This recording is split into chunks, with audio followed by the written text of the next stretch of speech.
turn right, move on the field. Malapit lang pala eh, oh. Sa likod na niyan eh. Napakabilis lang po namin. Shout out, shout out. Ayan, ito yung City Hall po ng City Hall ng San Juan City. Tama po ba? Okay, tama ako. At yung pupuntahan po namin sa likuran lang ng bandang likuran lang ng nitong City Hall ng San Juan sa Philippine National Police San Juan Headquarters. Naku, medyo maano na kaunti, pandong tayo na kaunti ha.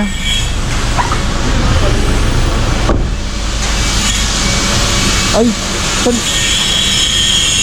saan po ba yung sa police? Saan po ba yung sa police? Yung akyatan? Dito po ba?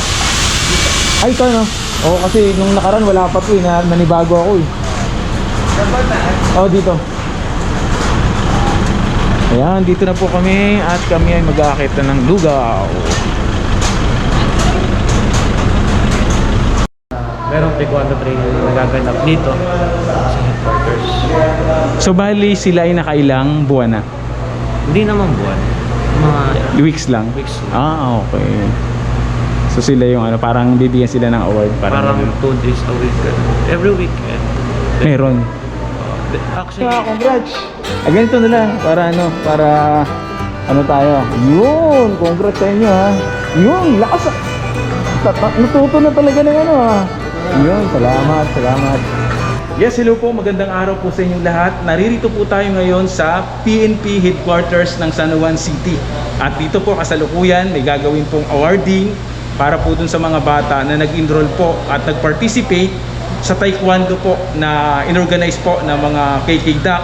At para magkaroon po tayo ng idea dyan, kasama ko po ngayon ang presidente ng KK-DAC. Ito po si... Magandang hapon po sa inyong lahat.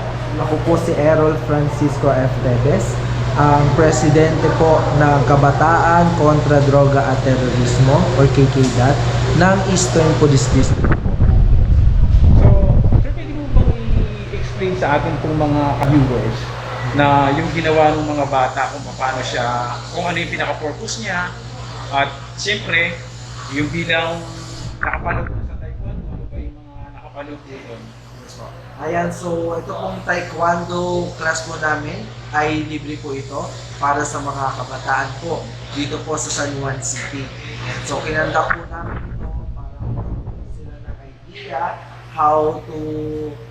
paano gawin yung taekwondo. And syempre ang main purpose po nito is para magkaroon po sila ng lakas ng loob and of course self-defense na rin po for the future.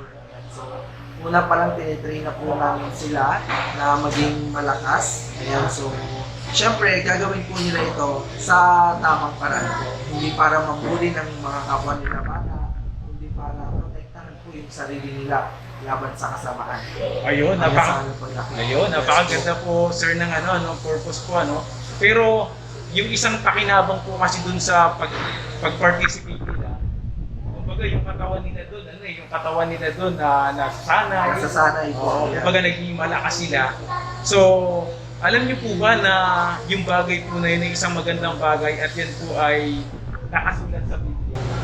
Sapagkat sa pagsasanay ng katawan ay may kaunting pakinabang, ngunit ang kabanalang sa lahat ng mga bagay ay pinakikinabangan na may pangako sa buhay na ito at sa darating.